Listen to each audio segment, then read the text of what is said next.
The Flor de la Mar, a name that echoes through history. It's a whisper of lost riches and maritime mystery. This Portuguese ship, a powerful carrack, was launched in 1502. She sailed during the age of exploration. Her purpose? To expand Portugal's influence and, of course, find treasure. The Flor de la Mar was more than just a ship. She was a symbol of Portugal's might. Her voyages were filled with danger and discovery in equal measure. But the Flor de la Mar was destined for a tragic end. She became a legend, forever entwined with the treasure she carried. The Flor de la Mar was a treasure ship in the truest sense. She carried unimaginable riches from distant lands. Gold, precious stones, exotic spices, all filled her hold. This treasure was not just pirates' booty. It represented the wealth of empires. The jewel in this maritime crown, the treasure of Malacca. This sultanate, rich and powerful, had fallen to the Portuguese. The Flor de la Mar was entrusted with the spoils of war. The Flor de la Mar embarked on her final voyage in late 1511.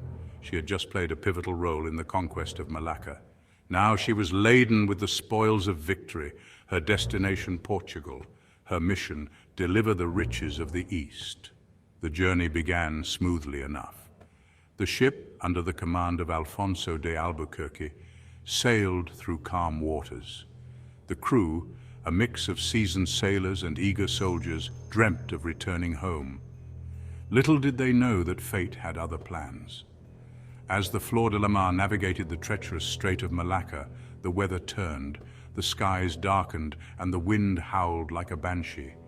A ferocious storm, the kind that sailors dreaded, was upon them. The ship, heavy with treasure, was tossed about like a toy.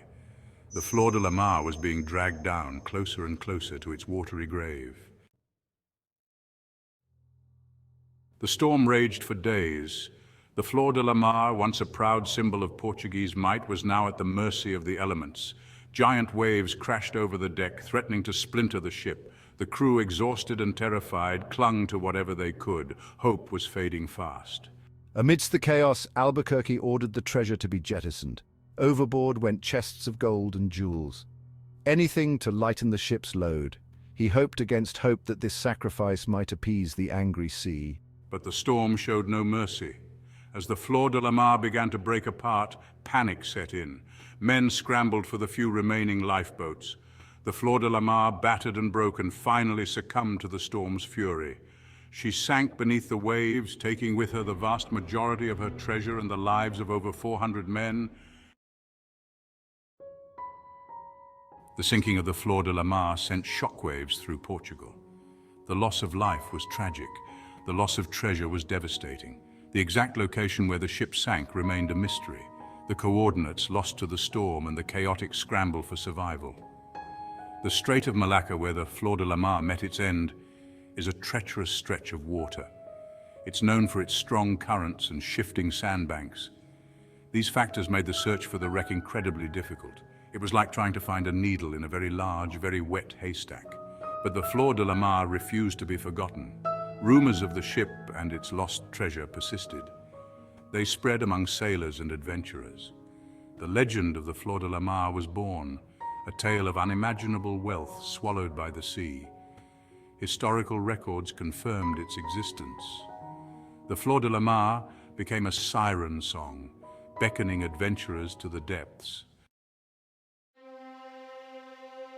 Section 5. Whispers of Gold, Legends of the Sunken Treasure. Legends often embellish the truth. Time has a way of doing that. The legend of the Flor de la Mar's treasure grew larger with each passing year. Some whispered of a golden Buddha, its eyes made of priceless rubies. Others spoke of chests overflowing with diamonds, bigger than a man's fist. These tales, while fantastical, were rooted in reality. The Flor de la Mar had been carrying a king's ransom. The treasure of Malacca was legendary in its own right. It was a prize worth risking life and limb for. The stories of the Flor de la Mar's treasure spread far and wide. They reached the ears of adventurers, treasure hunters, and fortune seekers. The lure of such untold riches was too strong to resist. The hunt for the lost treasure of the Flor de la Mar had begun. The Flor de la Mar held on to her secrets, waiting for the right moment to reveal them. Section 6. The search begins. Early attempts at recovery. The search for the Flor de la Mar began almost immediately after its sinking. Local fishermen, familiar with the treacherous waters, were the first to try their luck. They used rudimentary diving techniques and relied on local lore and legends to guide them. These early attempts, while brave, were largely unsuccessful. The sheer size of the Strait of Malacca made the search area vast. The unpredictable currents and shifting sands made every dive a gamble. Finding the wreck was like searching for a specific grain of sand on a beach. Despite the challenges, the dream of finding the Flor de la Mar persisted. Over the centuries, numerous expeditions were launched. Some were funded by wealthy patrons eager to claim their share of the treasure. Others were undertaken by amateur adventurers willing to risk it all for a chance at glory. These expeditions, while more organized than the initial attempts, still lacked the technology to make a significant impact. The search continued. Section 7. Modern expeditions technology takes on the deep. The 20th century brought with it advancements in technology. Sonar, remotely operated vehicles, and advanced diving equipment gave treasure hunters new tools. The search for the Flor de la Mar entered a new era. Numerous expeditions armed with this new technology ventured into the Strait of Malacca. They scoured the seabed, hoping for a glimpse of the lost ship. Each sonar blip, each anomaly on the seabed brought with it a surge of hope. Could this be it? Had they finally found the Flor de la Mar? While these expeditions made significant strides in mapping the seabed and understanding the underwater environment, the treasure remained elusive. The Flor de la Mar, it seemed, was determined to hold on to her secrets. But the treasure hunters were equally determined. The chase was far from over. The dream of finding the Flor de la Mar was very much alive. Section 8. The elusive prize. Obstacles to finding the treasure. Despite the advancements in technology, finding the Flor de la Mar remains a daunting task. The Strait of Malacca, while beautiful on the surface, is a challenging environment beneath the waves. The very factors that made it a treacherous passage for ships also make it difficult for modern-day explorers. The strong currents that flow through the strait can easily move or bury a shipwreck. The shifting sands, constantly reshaping the seabed, add another layer of complexity. It's like trying to find a moving target in a constantly changing landscape.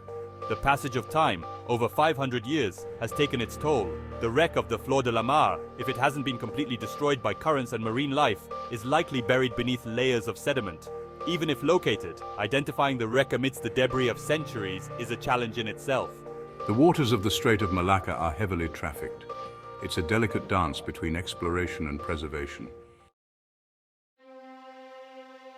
Section 9. The treasure's enduring allure, history's grip. Why do we remain so captivated by the story of the Flor de la Mar? Is it the allure of the lost treasure? The sheer scale of the riches that vanished beneath the waves? Or is it something more? The answer perhaps lies in the enduring power of history and mystery. The Flor de la Mar represents a pivotal moment in history, the age of exploration, a time of discovery, conquest, and unimaginable wealth. The ship and its treasure are tangible links to that era, a time when the world was being reshaped by European powers. The mystery surrounding the wreck only adds to its allure. The fact that it has eluded discovery for so long, despite numerous attempts, fuels our imagination. It's a real-life treasure hunt, a puzzle waiting to be solved. The story of the Flor de la Mar is a reminder that history is not just a collection of dates and names in textbooks. Section 10. The Flor de la Mar's legacy, more than just gold.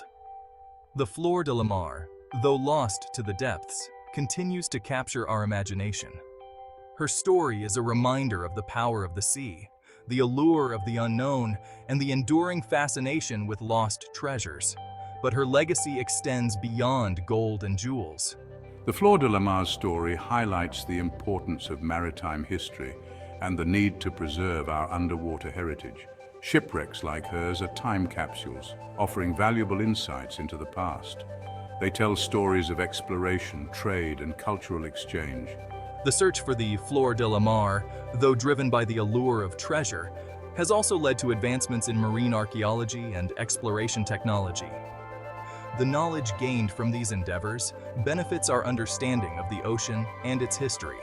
The thrill of the chase, the anticipation of discovery, is often more rewarding than the discovery itself. The Flor de la Mar in her silence, continues to speak volumes.